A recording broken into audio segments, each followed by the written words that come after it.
사랑하는 성도 여러분, 오늘은 3월 27일 토요일입니다.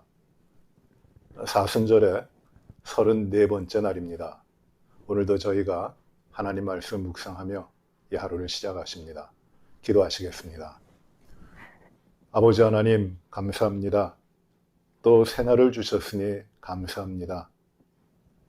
주님의 고난을 묵상하며 주 달리신 십자가를 바라보고 우리의 삶을 더욱더 주님 앞에 정결하게 깨끗한 신부와 같이 거룩하게 구별하며 저희가 이 사순절을 보내고 있습니다. 주님, 저희를 위하여 고난받으시고 십자가에 죽으신 주님을 저희가 다시금 깊이 맞아드리고 그 사랑, 그 은혜, 그 축복을 하나님의 자녀들로서 마음껏 풍성히 누리도록 인도하여 주시옵소서. 오늘도 저희들에게 주의 말씀을 통하여 깊이 깨닫고 주님의 기뻐하시는 삶을, 말씀을 좇아 살아가도록 인도하여 주옵소서. 예수님 이름으로 기도하옵나이다. 아멘. 오늘 주시는 하나님 말씀은 마태복음 26장 47절부터 56절의 말씀입니다.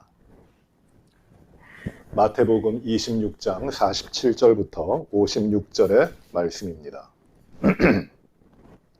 말씀하실 때 12 중에 하나인 유다가 왔는데 대제사장들과 백성의 장로들에게서 파송된 큰 무리가 칼과 몽치를 가지고 그와 함께 하였더라. 예수를 파는 자가 그들에게 군호를 짜 이르되 내가 입 맞추는 자가 그이니 그를 잡으라 한지라. 곧 예수께 나와 랍비여 안녕하시옵나이까 하고 입을 맞추니 예수께서 이르시되 친구여 내가 무엇을 하려고 왔는지 행하라 하신대 이에 그들이 나와 예수께 손을 대어 잡는지라. 예수와 함께 있던 자 중에 하나가 손을 펴 칼을 빼어 대제사장의 종을 쳐 그 귀를 떨어뜨리니 이에 예수께서 이르시되 내 칼을 도로 칼집에 꽂으라. 칼을 가지는 자는 다 칼로 망하느니라. 너는 내가 내 아버지께 구하여 지금 12군단 더 되는 천사를 보내시게 할 수 없는 줄로 아느냐. 내가 만일 그렇게 하면 이런 일이 있으리라 한 성경이 어떻게 이루어지겠느냐 하시더라. 그때 예수께서 무리에게 말씀하시되 너희가 강도를 잡는 것 같이 칼과 몽치를 가지고 나를 잡으러 나왔느냐? 내가 날마다 성전에 앉아 가르쳤을 때 너희가 나를 잡지 아니하였도다. 그러나 이렇게 된 것은 다 선지자들의 글로 이루려 함이니라. 선지자들의 글을 이루려 함이니라 하시더라. 이에 제자들이 다 예수를 버리고 도망하니라. 아멘. 제자들과 만찬을 나누신 후에 예수님께서는 이제 겟세마네 동산으로 가셔서 거기서 제자들과 함께 기도하십니다. 제자들은 졸고 있었고 예수님은 떨어지는 땀이 피가 되도록 간절하게 아버지 하나님께 기도합니다. 십자가에 죽으시기 전에 죽음을 앞두시고 하나님께서 맡기신 이 구원의 사역을 이루시기 위하여 기도하시는 것입니다. 제자들은 그 가운데 잠을 자고 있습니다. 그런데 이제 때가 됐습니다.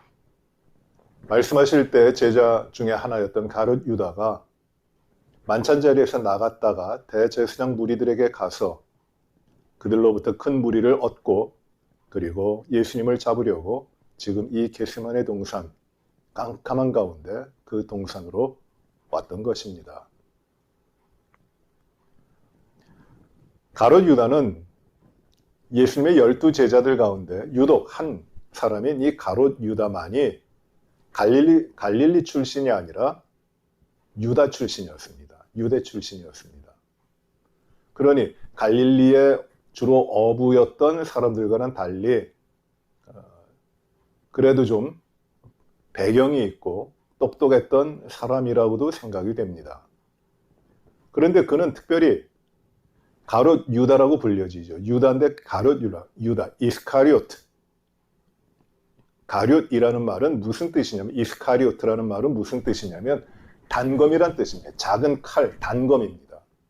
이 단검이라는 말은 언제 쓰여졌냐면은 이스라엘 백성들 가운데 유대 민족의 독립을 위하여 열심을 가지고 무력으로 투쟁하여 쟁취하고자 하는 그런 열심 당원들이 가지고 있었던 표와 같은 것입니다. 이것이 이스카리오 단검이에요. 그 표를 한 겁니다. 가룟 유다라고 한 것은 아마 가룟 이스카리오 출신이라는 말이 아니라 이 열심당을 뜻하는 그런 사람들 가운데 하나였던 유다를 말하고 있을 것입니다. 그것이 가룟 유다입니다. 이 가룟 유다는 예수님 앞에 그 사역을 할 때 재정을 담당했던 헌금꾀를 담당을 했던 돈꾀를 담당했던 자입니다. 그러니 똑똑했던 사람이고 셈이 분명했을 것입니다. 그는 이 땅에 예수님으로 말미암아 그 새로운 나라, 새로운 시대가 도래하기를 기다리고 철저하게 바라며 준비했던 자 가운데 하나일 겁니다. 그런데 예수님께서 십자가에 달려 죽으실 것을 말씀하실 때 그는 실망하고 자기가 꿈꾸던 메시아랑 다르다고 하는 것을 알고 그를 제사장 무리들에게 가서 예수를 은 30에 팔아버리게 됩니다. 우리가 지난번에 묵상했던 말씀 가운데 부분입니다. 나와 뜻이 달라요. 그래서 내가 바라던 메시아가 아니에요. 그래서 대제사장들에게 팔아버립니다. 그것이 이 6월절 전에 일어난 일인데 한 일주일 전에 일어난 일입니다. 그리고 가룟 유다는 그 대제사장들의 무리랑 약조를 한 후에 예수님을 팔기로 약조를 한 후에 이제 예수님께 또 다가와서 만찬에 같이 하고 그리고 만찬 자리에서 일찍 떠나서 대제사장 무리에게 가서 큰 무리를 이끌고 서로 약속을 하고 군호를 짜서 이제 내가 키스하는 사람, 내가 입을 맞추는 그분이 바로 예수니까 그를 잡으라고 맞춘 겁니다. 그래서 이제 이 겟세마네 동산 깊은 밤중에 겟세마네 동산에 횃불을 들고 그 무리들은 칼과 몽치를 가지고 예수님을 잡으러 오는 것입니다. 겟세마네 동산이 그렇게 크질 않아요. 거기가 이제 올리브 나무들이 많은데 거기에 옛날부터 있었다고 하는 올리브를 짜는 기름 틀이 있고 그렇게 뭐 큰 동산, 아주 엄청나게 큰 동산이 아닙니다. 자그마한 동산입니다. 그래서 한쪽 끝에서 한쪽 끝까지가 그러니까 돌을 던질 만큼 된다고 하는데 그 정도밖에 되는 곳이 아니에요. 근데 거기에 캄캄한 칠흑같이 캄캄한 그 밤에 예수님을 잡으러 칼과 몽치를 가지고 오는 것입니다. 예수님과 함께 있었던 제자 가운데 하나, 베드로죠. 베드로가 잠을 자다가 급히 놀라서 깨서 칼을 빼서 휘두릅니다. 그리하여 제사장의 종 말고라고 하는 종이죠. 마가복음에는 그 종의 이름이 나옵니다. 말고라고 하는 종의 귀를 쳐서 떨어뜨립니다. 베드로가 왜 칼을 가지고 있었을까요? 칼을 가지고 있었던 이유가 무엇일까요? 그도 역시 한편으로는 나 자신을 지키고 예수님을 통하여 이 땅에 독립된 나라, 메시아의 나라를 이루기 위해서 이 칼이라고 하는 것을 필요로 했을 사람입니다. 아직까지 그런 수준입니다. 하나님의 뜻이 무엇인지, 하나님의 나라가 어떤 것인지를 잘 알지 못하는 사람이에요. 그래서 그는 칼을 빼서 깜깜한 가운데 휘둘렀는데 대제사장의 종 가운데 하나인 말고의 귀가 떨어져 나갑니다. 예수님께서 그것을 또 고쳐주시고 말고의 귀를 낫게 하시고 이렇게 말씀하십니다. 내 칼을 도로 칼집에 꽂으라. 칼을 가지는 자는 다 칼로 망하느니라. 칼을 거두라. 도로 집어넣으라. 칼을 가지고 칼을 쓰는 자는 반드시 칼로 망한다고 말씀하십니다. 진리입니다. 주님의 나라가, 주님이 이루시고자 하는 나라가 칼을 통해서 이루어지는 것이 아닙니다. 그 칼을 통해서 힘으로 이루려고 하면 다 망할 것이라는 것이에요. 주님께서는 나약해 보이시지만 순순히 어떠한 저항도 하지 않으시고 그들이 하는 대로 따라가십니다. 칼을 꽂으라, 칼질을 꽂으라. 칼을 쓰는 자는 다 칼로 망한다 말씀하시면서 내가 지금도 내 아버지께 구하여서 12군단보다 더 되는 천사들이 오게 할 수 없겠느냐? 나는 할 수 있다. 그러나 그건 방법이 아니다. 그건 하나님의 뜻이 아니다. 라는 것이에요. 12군단이라 그러면 한 12,000명 되는 숫자입니다. 그러니 엄청나죠. 천사의 12군단.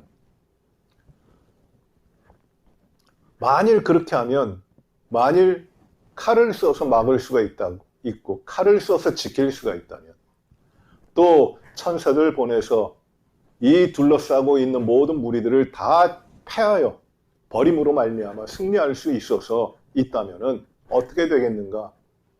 성경에 기록된 대로 하나님께서 하시는 일이 이루어질 수 없다라는 것이에요. 그래서 주님은 이렇게 말씀하십니다. 54절에 내가 만일 그렇게 하면 이런 일이 있으리라 한 성경이 어떻게 이루어지겠느냐. 주님께서는 철저하게 순종하시고 나약해 보이시고 미약해 보이지만 무력해 보이지만 말씀에 기록된 대로 예언된 대로 하나님께서 정하신 길로 순종의 길로 가시는 것입니다. 예수님이 잡히셨습니다. 성경에 기록된 대로 아무런 저항하지 아니하시고 마치 도수장으로 끌려가는 어린 양처럼 아무 말씀하지 아니하시고 그저 잡혀가셨습니다. 그리고 십자가에 달려 죽으십니다. 저항하지 않습니다. 억울하다고 하지 아니하십니다. 물론 죄 없으신 주님이 이 무지한 자들에 의해서 박해와 핍박을 당하시고 죽음까지 당하시는 것이지만 그 일이 바로 사람들은 알지 못해도 하나님께서 하나님의 아들을 통하여 인간의 죄를 용서하시는 하나의 큰 제사였기에 주님께서는 그 정해지신 길로 순종하며 가시는 것입니다. 우리는 주님의 이 잡히시는 것, 그리고 고난받으시는 것, 그리고 순종하시며 죽으시는 것을 수동적인 또는 피동적인 잡히심 또는 피동적 또는 수동적인 순종이라고 이야기하지 않습니다. 주님의 잡히시는 것은 적극적인 능동적인 잡히심이고 주님의 고난당하심도 피할 수 없어서 억지로 당하시는 고난이 아니라 능동적으로 자발적으로 당하시는 고난이고 십자가도 억지로 지신 십자가가 아니라 자원하여 능동적으로 십자가를 지시는 것입니다. 왜요? 그렇게 함으로 말미암아 우리 인간들의 죄, 나와 우리 모두의 죄를 주님이 담당하시기 때문입니다. 오늘 우리가 이 말씀 묵상하면서 주님을 깊게 바라보기를 원합니다. 주님이 나와 같은 죄인을 위하여 잡히십니다. 다 물리쳐버릴 수 있었지만 주님은 아무 말씀하지 아니하시고 아무 저항도 하지 아니하시고 잡히십니다. 누구를 탓하지도 아니하십니다. 누구의 핑계도 되지 아니하십니다. 능동적으로 자발적으로 이 잡히심을 당하시는 것입니다. 왜? 왜 주님은 그렇게 적극적으로 능동적으로 자발적으로 이렇게 잡히시고 고난받으시고 죽으시는 것인가요? 그것이 우리의 죄, 우리의 허물을 씻기 위하여 화목제물이 되어 죽으시는 하나님의 방법이었기 때문입니다.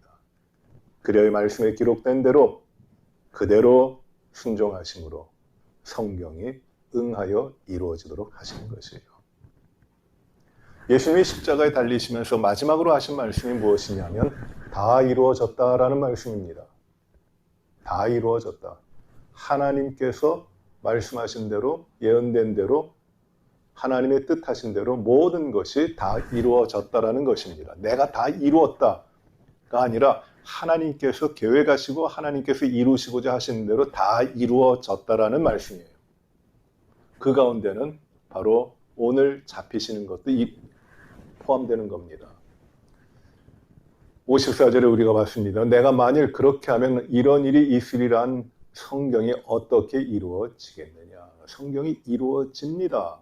말씀하신 대로 다 이루어지는 것입니다. 또 56절에 보시면 그러나 이렇게 된 것은 다 선지자들의 글을 이루려 함이니라. 선지자들의 글을 이루려 함이다. 이루어지는 것입니다. 마지막 장면으로 보이는 것이 바로 제자들의 모습입니다. 제자들은 어떻게 합니까? 베드로는 칼을 빼서 용기 있게, 마치 용기 있게 주님을 지키듯이 칼을 빼서 휘둘렀지만 예수님 주변에 있었던 제자들은 하나도 남김없이 다 예수를 버리고 도망갑니다.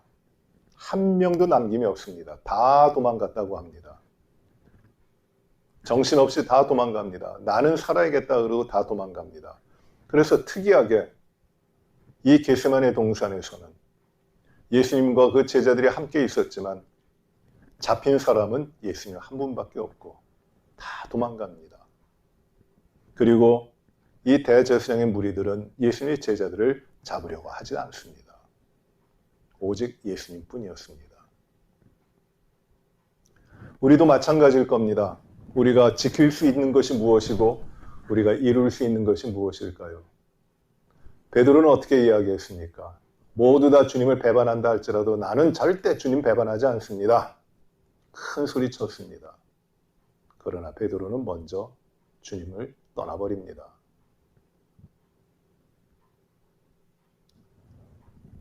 우리가 주님을 아무리 잘 따른다고 해도 내 힘으로 따라지지가 않아요.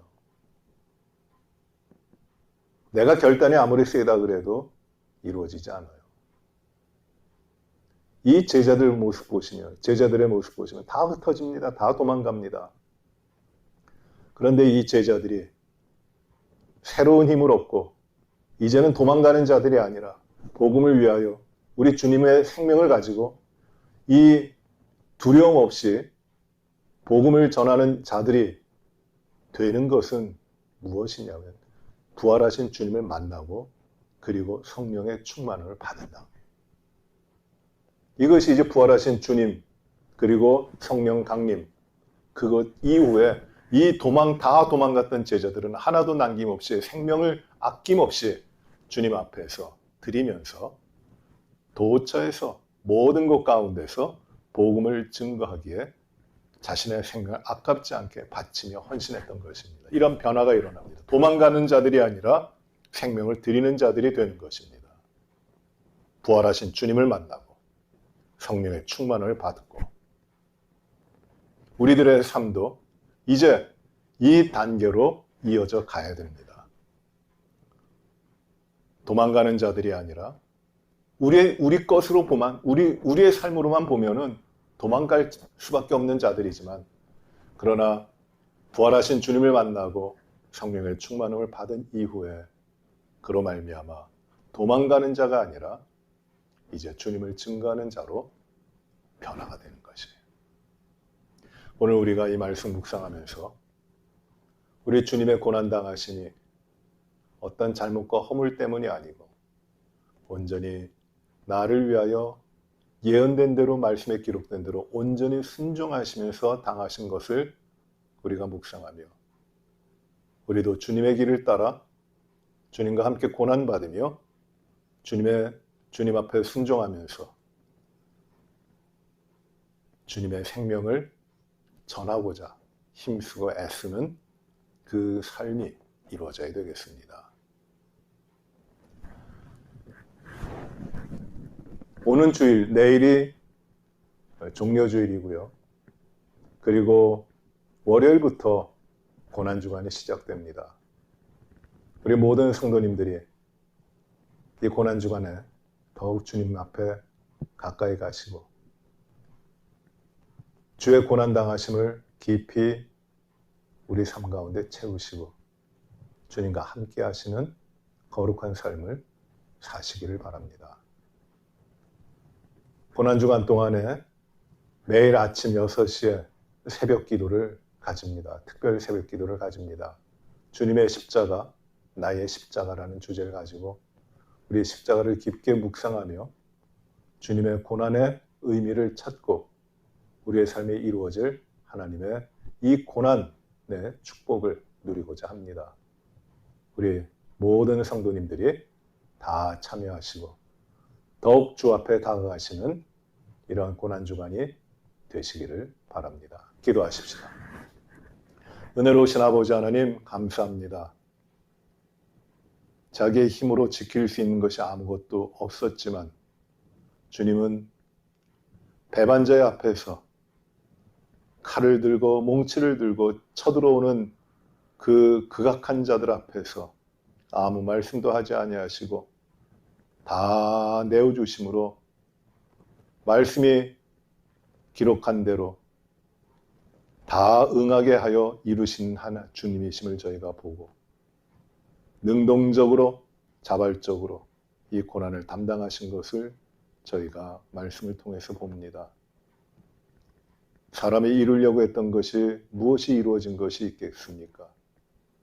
온전히 순종하신 주님, 말씀대로 따라가신 주님, 아버지 하나님께 하나도 예외 없이 모든 것을 순종하며 나아가신 주님을 저희가 보며 주님의 고난에 동참하고 나를 위하여 적극적으로 능동적으로 당하신 이 모든 고난과 수모와 모욕을 그리고 죽임을 우리가 우리 삶에 채우고 우리도 주님과 함께 거룩한 삶, 주님의 백성으로서의 아름다운 삶을 생명을 가지고 살아가도록 인도하여 주시옵소서.